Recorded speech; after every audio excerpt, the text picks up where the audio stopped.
The Minister for Industry, Energy and Emissions Reductions. Well, thank you, Mr Speaker, and I thank the member for his question. And he has seen throughout his career the power of technology to solve hard problems, and he knows central to our plan to get to net zero by 2050 is a technology-led approach, Mr Speaker. Technologies like hydrogen, ultra-low-cost solar, carbon capture and storage, regenerating our soils, Mr Speaker, low-emission steel and aluminium, low-cost energy storage capacity, Mr Speaker. All of these are central to the plan, Mr Speaker, and our approach is already working.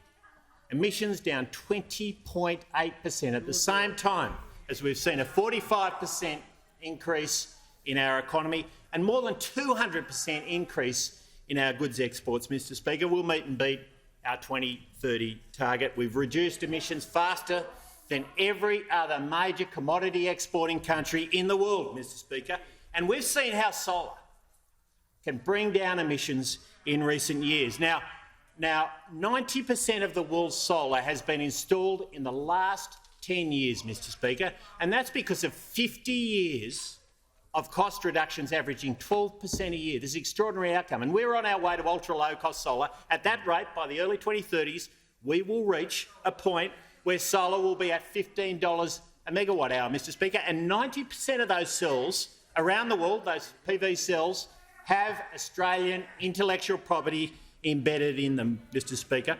That is the approach we're taking in our plan. Now, there is an alternative, Mr Speaker. There is an alternative.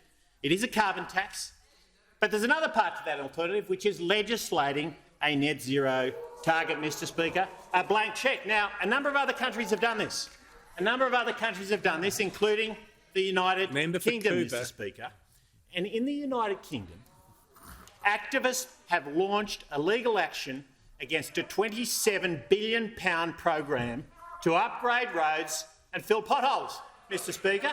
Upgrade roads and fill potholes. And those taking action say that hitting carbon tax targets requires making driving less attractive too, But they go on, Mr Speaker, because the Transport Action Network that's dragging the UK government through the courts has a strategy for thousands of miles of speed cameras. Thousands of miles of speed cameras, not 50 major road schemes, Mr Speaker. But it's not just happening in the UK. Germany has legislated a net zero target, and in Germany the Constitutional Court is forcing the government to make deeper and harsher cuts. In France, the top administrative court, where they have a legislated net zero target, is threatening to fine the French government if they don't take all necessary actions. Those opposite want to hand the power of bringing down emissions to the courts